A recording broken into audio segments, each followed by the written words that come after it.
Se puderem abrir as suas Bíblias em Efésios capítulo 1, por gentileza.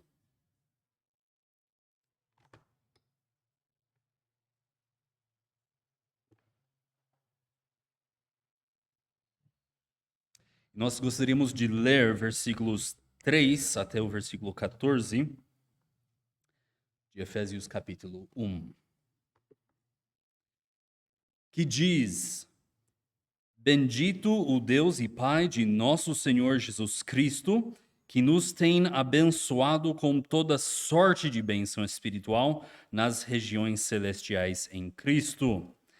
Assim como nos escolheu nele antes da fundação do mundo, para sermos santos e irrepreensíveis perante ele, e em amor nos predestinou para ele, para a adoção de filhos por meio de Jesus Cristo, segundo o beneplácito de sua vontade, para louvor da glória de sua graça, que ele nos concedeu gratuitamente no amado, no qual temos a redenção pelo seu sangue, a remissão dos pecados, segundo a riqueza da sua graça, que Deus derramou abundantemente sobre nós em toda a sabedoria e prudência, desvendando-nos o mistério da sua vontade, segundo o teu beneplácito que propusera em Cristo, de fazer convergir nele, na dispensação da plenitude dos tempos, todas as coisas, tanto as do céu como as da terra, nele digo, no qual fomos também feitos herança, predestinados segundo o propósito daquele que faz todas as coisas conforme o conselho da sua vontade, a fim de sermos para louvor da sua glória, nós os que de antemão esperamos em Cristo, em quem também vós, depois que ouvistes a palavra da verdade, o evangelho da vossa salvação, tendo nele também crido, fostes selados com o Espírito, o Santo Espírito da promessa, o qual é o penhor da nossa herança, até o resgate da sua propriedade, em louvor da sua glória. Vamos orar. Senhor Deus, nosso Pai, em Cristo nós temos toda bênção espiritual. Na sua grandiosa e misericordiosa e graciosa abundância tem derramado todas as bênçãos sobre nós em Cristo. Nossas vidas hoje, Senhor, são testemunhos do seu compromisso com a sua igreja desde a eternidade passada, desde a fundação do mundo. O Senhor está trabalhando para trazer todas as coisas aos pés de Jesus Cristo, incluindo nós, Senhor, em todos os nossos ser, as nossas vidas, em todo o nosso mente, coração, emoção e mãos, Senhor, estão sujeitos desde hoje a Jesus Cristo. Temos o auxílio do seu Espírito, temos o auxílio da sua palavra. Senhor Deus, enquanto nós estudamos quem nós somos em Jesus Cristo, que nós sejamos mais convictos e mais fiéis a quem o Senhor tem nos criado a ser e a fazer aquilo que o Senhor deseja que fazemos. Em nome dele que nós oramos. Amém. Efésios capítulo 1 e Efésios ao todo fala sobre a igreja. E na igreja nós vemos e nós temos vistos que a igreja é tanto universal e invisível como é também local e visível.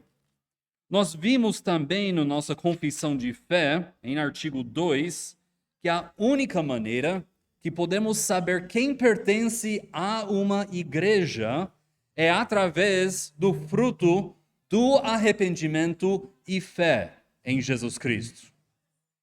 Se alguém afirma que eles se arrependeram, se alguém afirma que agora eles estão em Jesus Cristo, precisa ter evidências e frutos desse arrependimento e fé. Simples assim. Se eu alego uma coisa, mas a minha vida evidencia outro tipo de fruto, o fruto da carne talvez, em Gálatas 5, então tem algum problema. Deus não mente. Aqueles que vêm a Cristo, nova criatura é. E essa novidade de criatura é arrependimento e fé. Artigo 3, nós vimos que igrejas são sujeitos aos erros. São sujeitos aos erros. Alguns mais, alguns menos, mas toda igreja, por mais perfeita e santa que ela é sujeita nesse mundo a erro. Algumas igrejas completamente se apostatam. Eles viram as costas. Mas as igrejas verdadeiras são igrejas fiéis. Fiéis na proclamação do evangelho, fiéis na observação e celebração das ordenanças e fiéis na disciplina do pecado. Você lembra? Eu confesso que eu vim a Jesus Cristo, mas a minha vida, se não representa isso, esse pecado precisa ser tratado. E a igreja precisa tratar o pecado do David.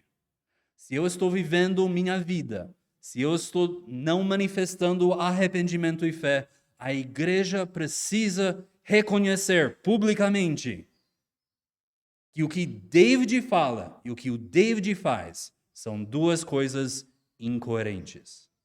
Igrejas verdadeiras lidam com o pecado. Em artigo 4, nós lemos e vimos que o Senhor Jesus Cristo, ele é o cabeça da igreja. Ele é o cabeça da igreja. E agora que nós estamos no artigo 5, nós estamos mudando o foco. Os primeiros 4 estão falando sobre a igreja invisível. E agora, a partir do 5º, estamos falando especificamente sobre a igreja visível. Eles, de 5 até o artigo 15, eles estão falando sobre as coisas práticas da igreja. A identidade dos membros. Quem são os ofícios da igreja? O que é um pastor? O que ele deveria ser? O que ele deveria fazer? Tudo isso são coisas práticas do dia a dia da igreja. E artigo 5 é o parágrafo introdutório a essas coisas. Vamos ler artigo 5. Na execução desse poder, com que ele é assim confiado, o Senhor Jesus chama do mundo para ele mesmo, através do ministério de sua palavra, por meio de seu Espírito, aqueles que são dados a ele por seu Pai, para que eles possam andar diante dele em todos os caminhos da obediência, os quais ele prescreveu em sua palavra. Aqueles que assim são chamados, ele ordena que andem juntos em sociedades particulares ou igrejas, para sua mútua edificação e para a devida realização do culto público que ele requer deles no mundo. Então, artigo 4, Cristo, cabeça da igreja. E artigo 5 começa com o que Jesus faz com toda essa autoridade que foi lhe dado nos céus e na terra. O que ele faz? Olha a primeira frase. O Senhor Jesus chama do mundo para ele mesmo. O Senhor Jesus é o cabeça da igreja, sua única cabeça, seu único rei e o seu maior tesouro. E ele ajunta as pessoas para ele mesmo. Se alguém prega outro evangelho do que Jesus Cristo, não é a palavra de Jesus Cristo. Ele está chamando todos para ele mesmo. Não para as obras sociais, não para o auto-melhorias, ele chama todos a si mesmo. Esta criação, essa assembleia é criação de Jesus Cristo, pertence a ele. Em Efésios capítulo 1 é a noiva dele e ele toma a iniciativa de buscar a sua noiva e trazer ela a si mesmo. Como que ele faz isso? Como que ele faz isso? Continuando, através do ministério de sua palavra por meio de seu Espírito. Qual palavra é esse? É a palavra. Essa semana passada ouvi dizer de uma mulher que ela, no meio da noite, no meio de uma crise terrível na vida familiar dela, teve um encontro com Jesus Cristo. E ele estava lá no quartinho dela. Ela estava lendo a Bíblia? Não. Então, obviamente, não foi Jesus Cristo. Seja lá quem foi, não foi Jesus Cristo. Pois Jesus chama aos céus do mundo através do ministério da sua palavra por meio de seu Espírito. É a palavra que tem este poder de chamar, atrair e dar vida nova. Em 1 Pedro capítulo 1, versículo 23 e 25, pois fostes regenerados não de semente corruptível, mas de incorruptível, mediante a palavra de Deus, a qual vive e é permanente. Versículo 25, a palavra do Senhor, porém, permanece eternamente. Ora, esta é a palavra que vos foi evangelizada. A palavra de Deus tem essa capacidade de dispensar vida. A palavra de Deus tem essa eternidade. Muitos anos depois que a terceira igreja sumir da mapa, a palavra de Deus permanece e permanece dando vida. Por isso, nós afirmamos juntos com a confissão que é unicamente através do ministério da palavra de Deus que Cristo chama do mundo para ele mesmo. No princípio, a palavra de Deus criou o universo. E a palavra de Deus, no princípio, nos criou também, seres espirituais vivos. 2 Coríntios 4, 6.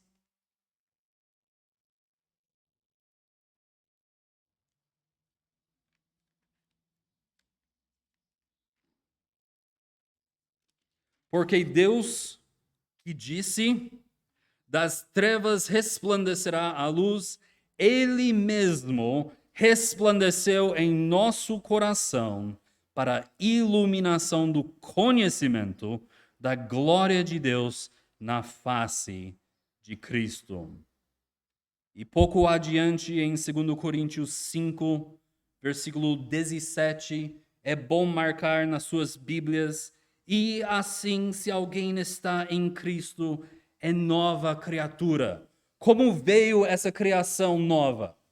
Através da palavra de Deus. As coisas antigas já passaram, eis que se fizeram nova. A palavra pregado em Atos é chamado de palavra da vida. Atos 5, versículo 20, ide e apresentando-vos no templo, direi ao povo todas as palavras desta vida. Como é que nós testificamos de Jesus Cristo? Através da palavra de Deus. Isso é a simplicidade da vida cristã. Isso é a simplicidade do ministério cristão. Tudo flui de um só livro. É simples. Toda a nossa vida, toda a eternidade passada, tudo o que Deus definitivamente queria que nós soubéssemos para esta vida e para a eternidade, ele colocou em um só lugar: a palavra de Deus. Portanto, a única maneira que nós podemos verdadeiramente adorar a Deus, servir a Deus, honrar a Deus e amar a Deus é de fazer o que ele nos manda na sua palavra. Isso é a simplicidade da mensagem cristã. Tudo que Deus queria que nós soubéssemos sobre a redenção, a salvação na sua plenitude, da eternidade passada até a eternidade futura, ele depositou em um só livro. E conhecer esse livro é entender tudo que Deus queria dizer ao seu povo. Enquanto você lê as Escrituras, você escuta Deus dizendo exatamente o que Ele quer que você saiba. Este livro produz salvação. É a única maneira de você ser remido, a única maneira que você pode ser transformado, a única maneira que você pode nascer de novo é através do poder da palavra de Deus. Unicamente. Hebreus 4, versículo 12, diz: porque a palavra de Deus é viva e eficaz, e mais cortante do que qualquer espada de dois gumes, e penetra até ao ponto de dividir alma e espírito, juntas e medulas, e é apta para discernir os pensamentos e propósitos do coração. É a palavra de Deus que é a maior e mais poderosa ferramenta de transformação neste mundo. E é a única ferramenta que pode transformar almas. Pode gastar o seu tempo em faculdades e aprendendo e recebendo todo tipo de louvor e conquista acadêmico, mas é a palavra de Deus que transforma de dentro para fora. Se, portanto, a Bíblia é tão vital, cabe a nós conhecer o que ela diz. Cabe a nós conhecer o que ela diz. Alguém mais está com calor? Está muito abafado para vocês, não? Só para mim? Ok. Se a Bíblia é tão vitalmente importante, precisa conhecer o que ela diz. Precisa ler a palavra de Deus cuidadosamente. Precisa ler vários livros que te ajudam a entender o que este único livro diz. Precisa saturar a sua vida e se cercar-se com pessoas que manejam bem a palavra da verdade. A Bíblia dá forma e estrutura para a sua vida. Se você é um corpo, a Bíblia é o seu esqueleto, dando forma para cada aspecto da sua vida. Como ser bom filho?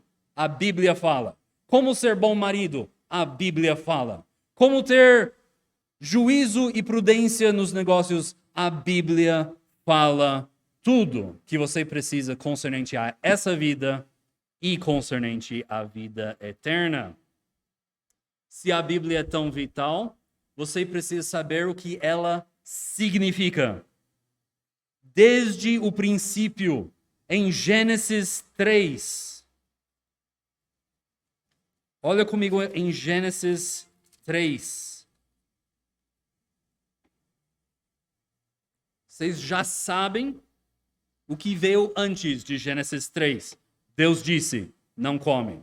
Olha capítulo 3, versículo 1.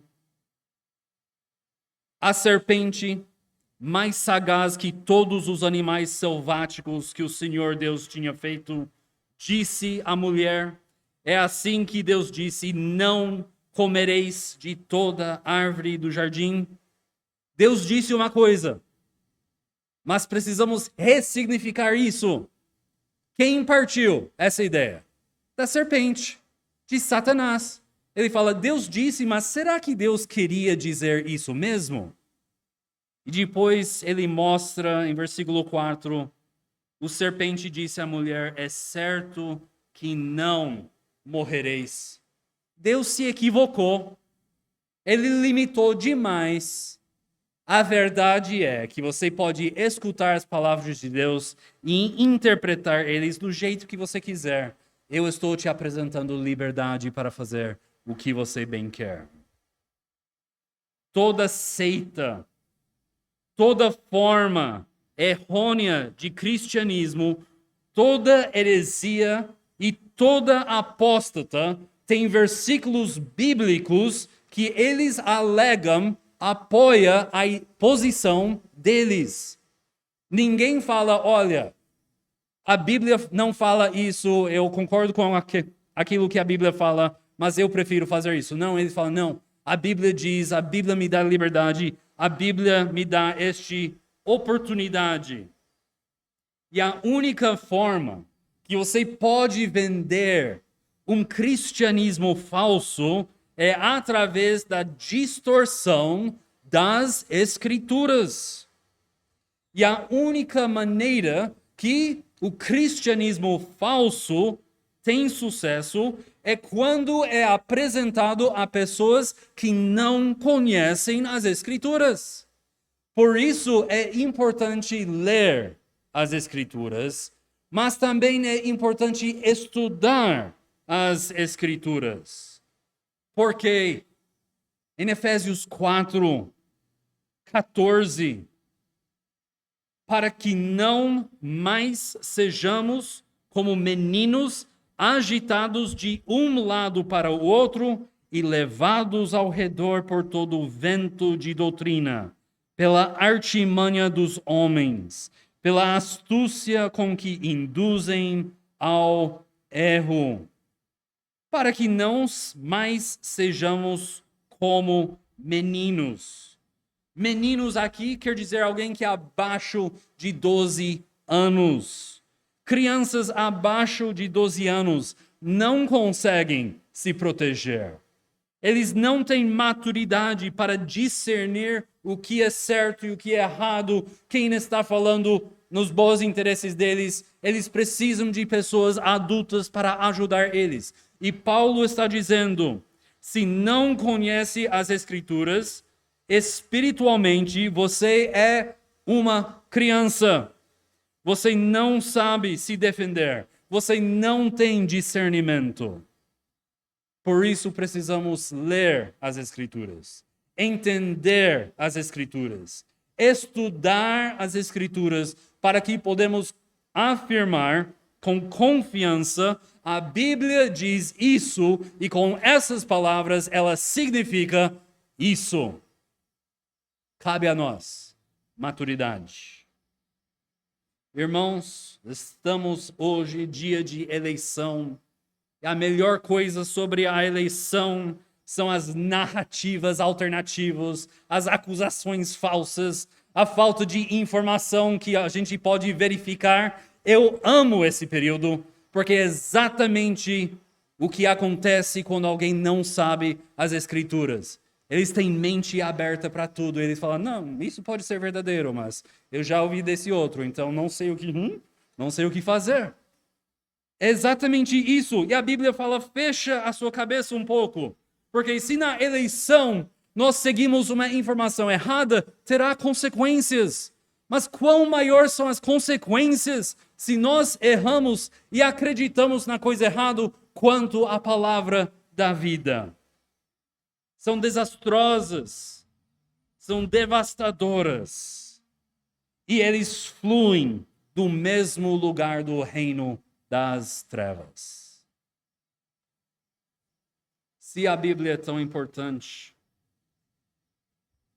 Então nós precisamos ler, estudar e ter convicção.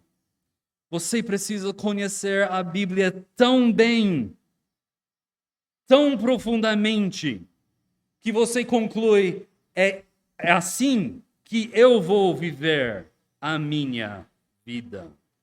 As nossas convicções influenciam as nossas vidas. As nossas convicções nos motivam, eles dão forma aos nossos pensamentos. Eles limitam e restringem o nosso comportamento e as nossas emoções.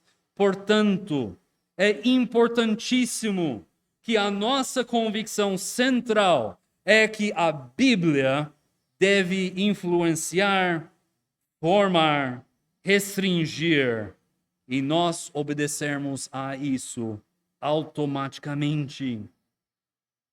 As tentações virão. O falso ensino virá. Mas não deveria ser uma batalha na sua cabeça cada vez que vem tentação ou falso ensino, o que a Bíblia diz e o que você vai fazer com isso. Nossa posição padrão deveria ser: eu preciso obedecer a palavra de Deus e ponto. Leia a Bíblia. Estude a Bíblia. Que a Bíblia te forma dentro de você convicções profundas. E o último passo vem tão naturalmente em 1 Pedro 2, versículo 2. Desejai ardentemente, como crianças recém-nascidos, o genuíno leite espiritual, para que por ele vos seja dado crescimento para salvação. Mas a Bíblia não vem sozinha. Olha o que diz artigo 5. Jesus Cristo chama do mundo para si mesmo, através do ministério de sua palavra, por meio de seu Espírito. Ele chama o seu povo para fora do mundo e ele envia para eles a sua palavra e o seu Espírito. Essa fórmula, palavra e Espírito, se encontra em todo livro do Novo Testamento. Eu não vou te dar 27 referências, mas vamos olhar uma em 2 Tessalonicenses 2. 2 Tessalonicenses 2, 13 e 14.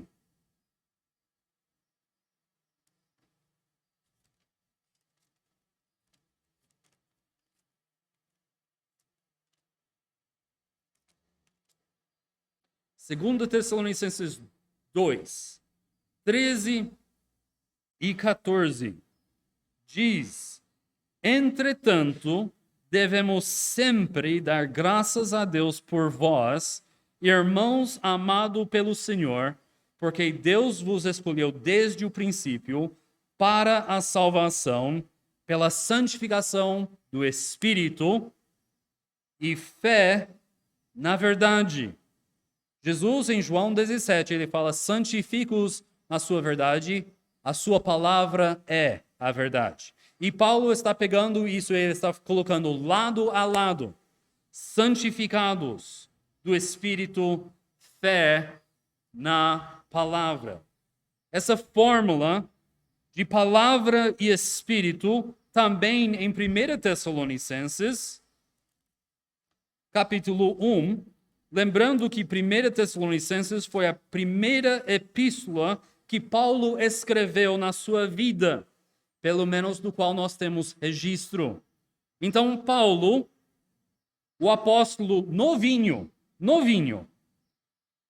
ele escreve e ele não consegue passar de 10 versículos antes que ele escreva em versículo 5, porque o nosso evangelho não chegou até vós tão somente em palavra, mas sobretudo em poder, no Espírito Santo e em plena convicção, assim como sabeis ter sido o nosso procedimento entre vós e por amor de vós.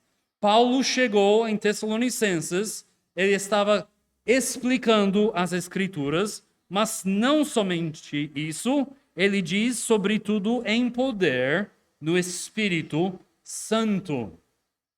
Os autores da nossa confissão, que nós estamos estudando, eles são tão preguiçosos que eles usam a mesma fórmula várias e várias vezes. Desde o primeiro capítulo sobre as Escrituras, sabemos que a palavra de Deus, pela obra interior do Espírito Santo, testificando pela e com a palavra em nossos corações. Capítulo 8, sobre Cristo, o mediador. Cristo governa os corações dos redimidos por sua palavra e Espírito. Capítulo 10, sobre a eleição. Deus efetivamente chama os eleitos por sua palavra e Espírito. Sobre a santificação, somos santificados por sua palavra e Espírito habitando em nós. Capítulo 14, sobre a fé salvadora. A fé salvadora é a obra do Espírito de Cristo em seus corações e é normalmente operada pelo ministério da palavra. E aqui, em capítulo 26, artigo 5, sobre a igreja, Cristo chama a igreja por meio do ministério de sua palavra, por seu Espírito. Está começando a sentir que talvez essas duas coisas não deveriam ser separadas? Que as pessoas, como aquela mulher que disse, eu tive uma experiência, eu vi Jesus Cristo. Cadê a palavra? Está separando aquilo que o apóstolo, aquilo que Deus colocou junto, você está tentando separar. Como isso vai dar certo? A palavra e o Espírito são inseparáveis, porque Deus os uniu. Em 2 Timóteo 3, 16 e 17, Paulo escreve, toda a Escritura é divinamente, é inspirada por Deus e útil para o ensino, para a repreensão, para a correção, para a educação na justiça, a fim de que o homem de Deus seja perfeito e perfeitamente habilitado para toda boa obra. Deus usou o seu Espírito para produzir esse livro e depois ele santifica-nos e faz-nos mais conformados através deste livro e a obra do Espírito. Por isso, em Efésios, Paulo fala, seja cheio da palavra. E em Colossenses ele fala, seja cheio do Espírito. Porque o que nós temos a tendência de separar, ou é bíblico ou é espiritual, Deus deixa junto, inseparável. Por isso, nós rejeitamos a ideia e as pessoas que portam essa ideia de Satanás, que o Espírito Santo fala fora da palavra de Deus. E nós também rejeitamos que não precisamos do Espírito para entender, obedecer e viver a palavra de Deus. O que Deus uniu, nós não vamos fazer a obra de Satanás e separar e colocar a pergunta, será que Deus disse isso mesmo? É através da palavra e é através do Espírito que a igreja é chamada das trevas para a luz e é criada. A palavra e o Espírito nos apontam ao Evangelho, que é Jesus Cristo em toda a sua glória, beleza, misericórdia e graça para todos aqueles que o recebem e o servem em fé. E é por causa deste evangelho, usado para criar a igreja, que o evangelho é central à identidade da igreja. Tudo bem até aqui? Ótimo. Quem Cristo chama? Artigo 5. Aqueles que são dados a ele por seu Pai. Por que ele nos chama? Para que eles possam andar diante dele em todos os caminhos da obediência, os quais ele prescreveu em sua palavra. Esses eleitos são chamados para Cristo e são regenerados, eles entram na igreja universal e invisível, mas não para aí. Artigo 5. Aqueles que assim são chamados, ele ordena que andem juntos em sociedades particulares ou igrejas. Por quê? Para sua mútua edificação. Para sua mútua edificação. Cristo ordena que você se junta a uma igreja local e visível e que você caminha com irmãos e irmãs em Jesus Cristo. Desde Atos 2, dia dos Pentecostes, tem sido o hábito de pessoas, discípulos convertidos de Jesus Cristo, de se reunir e andar juntos. Atos 2, 41 e 42. Então, os que lhe aceitaram a palavra foram batizados, havendo um acréscimo naquele dia de quase 3.000 pessoas, como eles viviam, e perseveravam na doutrina dos apóstolos e na comunhão, no partir do pão e nas orações. Olha, temos aqui o batismo, temos aqui a ceia do Senhor, o partir do pão. Temos eles aqui também fiéis na doutrina dos apóstolos. Isso é igreja verdadeira ou não? Claro que é. Claro que é. 20 capítulos depois, em Atos 20, versículo 7, no primeiro dia da semana, estando nós reunidos com o fim de partir o pão e observar a ceia, Paulo, que devia seguir viagem no dia imediato, exortava-os e prolongou o discurso até a meia-noite. Quase pensei que era Esteban, mas é Paulo. Foi até meia-noite. Vários exemplos dos cristãos do primeiro século, cristãos como você e eu, encontrando para celebrar as ordenanças de Cristo e escutar a pregação e o ensino da palavra de Deus. Por isso, a confissão diz que eles são chamados, ele ordena que andem juntos em sociedades particulares ou igrejas. Lucas, no livro de Atos, toma cuidado para referir a esses primeiros membros como discípulos de Jesus Cristo. Em Atos 6, Atos 7, Atos 9, 11 e 14, e em outros capítulos, membros da igreja eram chamados discípulos. Um discípulo é alguém que tem professor.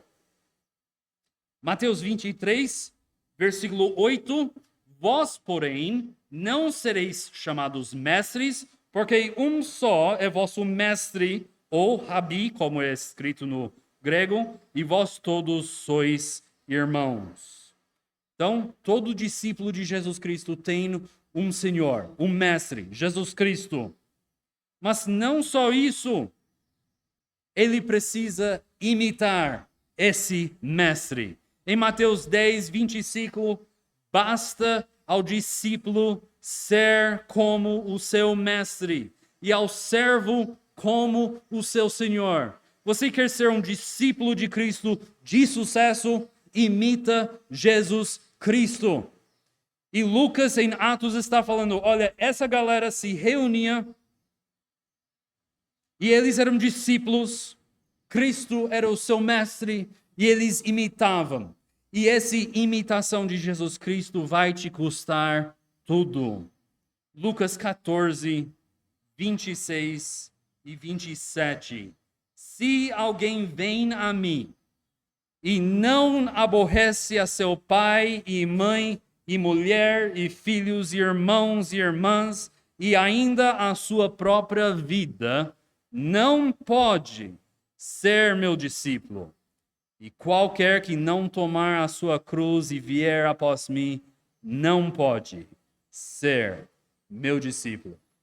Isso é o rei da igreja, a cabeça, o nosso Senhor Jesus Cristo, chamando-nos através da palavra de Deus e o poder do Espírito, que nós sejamos discípulos dele, que nós deixamos tudo para trás para servir ele. E a igreja é o lugar onde esse discipulado toma forma. Se a igreja é a instituição do Senhor Jesus Cristo, por que ele criou a igreja? A confissão de fé dá dois propósitos dessa criação da igreja: para a sua mútua edificação e para a devida realização do culto público que ele requer deles no mundo. É na igreja onde nós edificamos uns aos outros. A palavra edificar no grego original é chegar ao lado de alguém e dar apoio para eles andar. É na igreja onde nós aprendemos a amar uns aos outros, a perdoar uns aos outros, a encorajar uns aos outros, a orar uns pelos outros, a procurar uniformidade e união entre uns aos outros e viver em harmonia com uns aos outros. Quando você foi convertido, Deus te deu dons e dádivas. E você é chamado a usar esses dons e dádivas para chegar na igreja e abençoar os seus irmãos. 1 Coríntios 12, versículo 7, lendo da Nova Versão Internacional. 1 Coríntios 12, 7. A cada um, porém, é dada a manifestação do Espírito, visando ao bem comum. Deus não te deu dons para você abençoar a si mesmo, sozinho, no alto do seu torre de marfim. Ele deu dons para você abençoar e usar para o bem comum da sua igreja. Edificação mútua não acontece fora da igreja. Edificação mútua não acontece fora de uma igreja local e visível. Tem muita informação. Você pode pagar para ir ao seminário, mas é só informação.